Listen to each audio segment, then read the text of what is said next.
What is good, Love Life crew?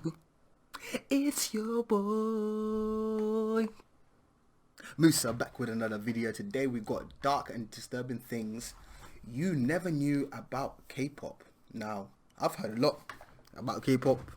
Some things you're just like, ooh, rough times, you know.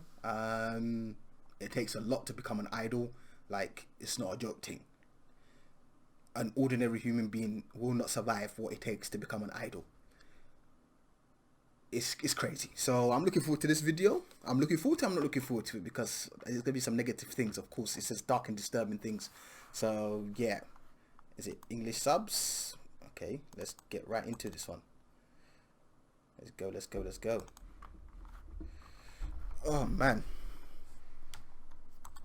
The foundations of K-pop music as we know it today were laid in the late 80s, when the South Korean government loosened censorship laws in an effort to modernize. But the Korean music wave didn't start making a splash on global shores until the 2010s, thanks in no small part to YouTube. According to a 2017 Bloomberg report, the worldwide K-pop industry is worth almost $5 billion. But this fame comes at a cost. Of course. It might be all shiny and happy on the surface, but K-pop has a disturbing dark side that artists are only now starting to expose. Wow, Brace yourself as we take a closer look at the underbelly of this entertainment industry. I wonder how much of it I already know. Slave contracts. Slave contract? How you gonna call it a slave contract? Yikes! That's in slave contract. That's rough. Slave contract. Ay. If you're familiar with K-pop, chances are you've heard of the term slave contract. Managers profiting from the talent and hard work of their artists is by no means a strictly Korean phenomenon, but it's here that the exploitation of aspiring stars appears to be at its most blatant. Former JJCC member Prince Mac claims that the notorious slave contract is not only real, it's widespread. He said on his radio show, The Prince Mac Hour, slave contracts are a long time. Normally, K-pop contracts are usually from 7 years to 15 years. I ain't signing no 7 to 15 year contract, fam. No. But do you realize how much, bruv? If you sign a slave contract, bruv, no contract should be that long. Bruv, you don't know what could happen in that time. I know some people that, but what about injuries? What about this? What about that? You know, if you get injured, the company's still gonna pay you, blah, blah, blah, blah. I don't want it. Let's sign a maximum, I'm saying 3 years. Maximum contract I'm signing is 3 years contract, fam. No. 15 years. 50, bruv. Am I even 15 yet? That's probably what I'm thinking. The people that sign in contracts are like, when they sign up to go to the K thingy, some of them are like 10, some of them are 12, 14, and you want them to sign a 15-year contract. Double their life. You're losing your mind, bruv. That's crazy. Prince Mac noted this means that a star who debuts at age 25 with a 15-year contract will still be in a K-pop group when they're 40. That's Even mad. worse, according to Prince Mac, is that the contracts don't start right away. Your years in your contract actually starts from when you debut. So you could be training for 10 years, but that doesn't count.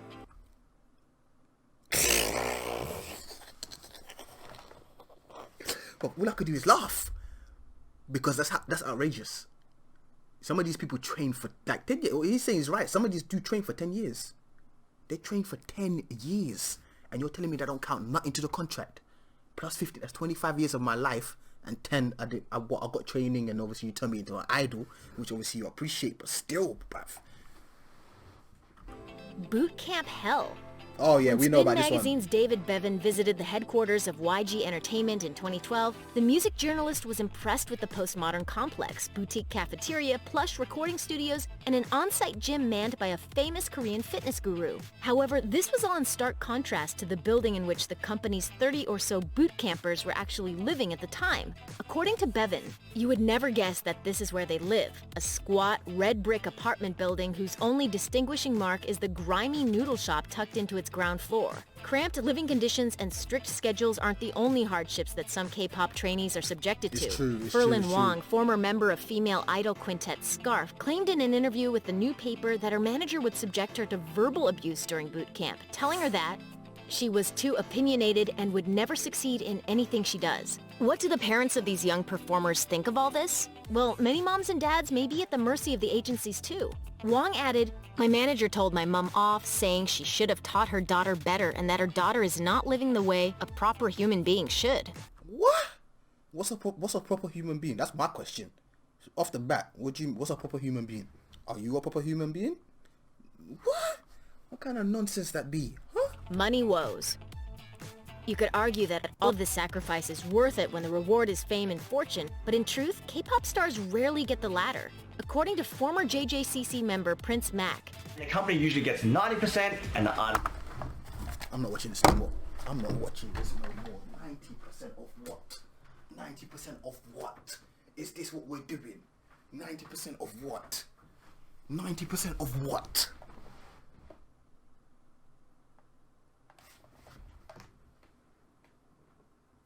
Because you share my music. You're getting 90% of what? Am I 90% of what?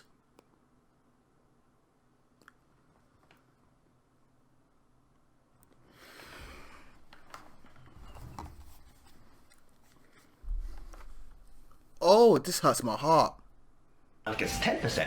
If you're lucky, then the company gets 80% and the artist gets 20%. Lucky. And that's per group, Max said. So if you're in a 5-member act, you'll personally only see 2% of the cash. From that 2%, the idol also has to repay the money the agency spent training them at boot camp, and the debt just keeps growing. Worked to exhaustion. After graduating... So what is he saying? You're in debt. You're in debt the moment you join to become an idol. Ugh, it's not worth it. Boot camp, the hours don't get any less grueling. Being a K-pop idol is a full-time job and then some, with groups reportedly expected to be on the clock all day, every day. Prince Mac weighed in on the workday on his radio show. You could be working 20 hours or even a whole day. I've worked 20 hours shifts. I was shooting a reality or variety TV show and they went on for 20 hours. With shifts that long, when did the stars sleep? Not very often, for one. Every day we average about 3 hours to 4 hours sleep, and apart from that it's just all training or work. Plastic surgery. I know about sacrifice. I know it takes, you know what I mean, you got to sacrifice sometimes. But bruv, and you start training for 10 years and you're only sleeping 3 to 4 hours. That is ridiculous. Pressures. Surgery is reportedly rife in K-pop, and artists will often allude to its prevalence in their music, whether that be to subtly poke fun at it, like in Psy's New Face, or brazenly embrace it, like in Six Bomb's Becoming Prettier. It's not uncommon for idols to discuss their enhancements during interviews, but what doesn't happen very often is an idol admitting that they were pushed into it. But Shindong from boy group Super Junior did just that, saying in an interview, "One day the president of our agency suggested I should have double eyelid surgery because I have an unpleasant look in my eyes, so I decided to follow his suggestion." Solo artist Hwang Cheol also admitted to getting work done at the request of his management, telling an interviewer, "I didn't really have thoughts of plastic surgery, but before debut, my management company said that we should do it, so I agreed." Strict diets. That's insane, South man. Korean society puts a lot of emphasis on physical beauty, meaning that the more attractive you are, the better your chances of making it in K-pop. For idols, this means maintaining a strict diet, according to Prince Mac. You don't usually get to eat what you want. Our diet is always, controlled. Obviously, I can't eat fried chicken every day. The former JJCC member claims that he knew of a female idol group whose members would be disciplined by their agency for not sticking to their prescribed weight. Max said, "Yeah, I don't know. Could be dance, could be running, could be no eating. So they'll get punished if they go over their weight, and they're usually checked like once a week." K-pop idols... But what is this, prison? You're checking my weight every week. Fam, I'm bringing you in money. You better shut... Extreme diets may also lead to eating disorders. That's what I'm Artists saying. Jin E of girl group Oh My Girl and solo singer IU have both opened up about suffering from anorexia and bulimia, respectively, though neither girl has directly attributed their disorder to their jobs. The suicide problem. Whoa, now we're getting really dark. Oh my god, suicide. Really? Kim Jong-un, the frontman of popular K-pop act SHINee, took his own life in December 2017. In an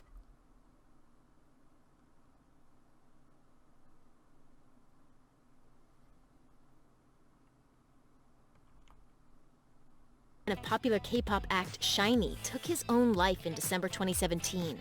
In an apparent suicide note shared by a friend, the artist spoke about the intense pressures of life as a music idol. If you ask why people die, they would probably say it's because they're exhausted. Jung Yeon said in his note, translated by Metro, which was posted to Instagram by friend and fellow idol 99, the note said, "I suffered and agonized about it, but I never learned how to turn this pain into happiness." The young star's note went on to say he felt he was not meant to lead a life in the public eye. The intense media vacuum that K-pop stars get sucked into may put them at an increased risk for suicide. In 2007, solo artist Yoonhee hanged herself in her home just before the release of her third album. In 2010, singer Choi Jin-young took his own life just 18 months after the suicide of his actress sister Choi Jin-sil. And in 2015, Ahn So-jin was found unresponsive after being dropped by her agency. Dangerous fans.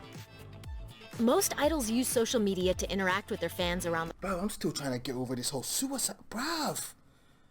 How come companies are not? Because they're just seeing dollars. All they're seeing is the money signs. They don't care about the rest. As long as the money's coming in. That's mad. When they leave the safety of private property, however, those interactions can quickly become dangerous. Members of Big Bang and Super Junior have been involved in multi-car pileups as a result of being chased by fans. Kim Hee-chul from Super Junior even closed his Twitter account as a result. If you're not safe on the roads, you're at least safe when you're performing, right? Wrong. Girls' Generation Taeyeon found this out the hard way when a strange man got on stage during a live performance and tried to abduct her in front of everyone. Discrimination? With training centers popping up everywhere from Sydney to New York City, the ever-ambitious K-pop industry has flung its doors open to foreign talent. Many idols speak multiple languages and are often required to perform in different languages, with Japan proving a particularly lucrative market. This means that foreigners entering the industry need to brush up on their language skills fast, especially when it comes to Korean. Chinese-Australian artist Prince Mac said, Korea is actually very foreign friendly, but in the industry, it's not very foreign friendly. Mac isn't the only mixed heritage idol to experience difficulties. Some artists claim they've been racially discriminated against. British-Korean singer Shannon was trolled after she performed the Korean national anthem at a baseball game. She said on the South Korean variety show My Neighbor Charles, "My mother is Korean and it shouldn't matter because I have Korean blood in me, but they kept calling me a foreigner. They wrote negative comments about me." Chinese native Faye of girl group Miss A had a similar experience with haters. She explained on the show, "When I first came to Korea, someone asked me if I only take a shower once a week. I was taken aback. I said, I shower every day. Why? Do you think Chinese people don't take showers?" The person seriously thought that. I was surprised. Thanks for watching. Oh my god, this is mad. That's insane, bruv. Hey, videos like that? That's insane. Wow. I don't even know what to say. That's insane. Like, a lot of that stuff I knew about, the excessive training and strict diets and all that stuff, but the suicide one I didn't really know much about that one. But everything else I pretty much knew, like contracts, and obviously you just know, like you could just see it by the way they move. Like some of them don't even have to have driver's licenses and all that kind of stuff. It's pretty insane. That's insane. But I don't like suicide one bit, bruv. I don't like. How do they even expect these idols to perform on 3-4 hours of sleep? Real life, 3-4 hours of sleep ain't shit. Like, I've done it before. There's been times where I've gone like a couple weeks where I've had to sacrifice sleep, and I feel sluggish. Imagine having to dance. That recovery is vital. That's why sometimes when I watch dance practices, I'm like, why are they moving like that? Like, they're not even moving like effort, and it's because they want to preserve themselves for the actual show, you know? Crazy. But yeah, hopefully you guys enjoy these type of videos. If there's more of these type of videos you want me to do, make sure to comment below. If you're new to my channel, please subscribe. I would appreciate it, and I will catch you guys in the next one. Love life, love life, love life. Peace. 지금 보이러 꽝만에 공격하고 있어. 왜냐면 슈트를 찾아야 되거든. 진짜 못한다.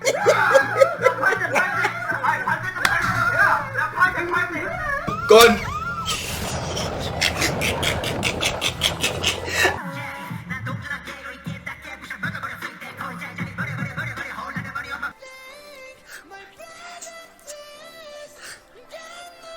Yeah, yeah, yeah, yeah.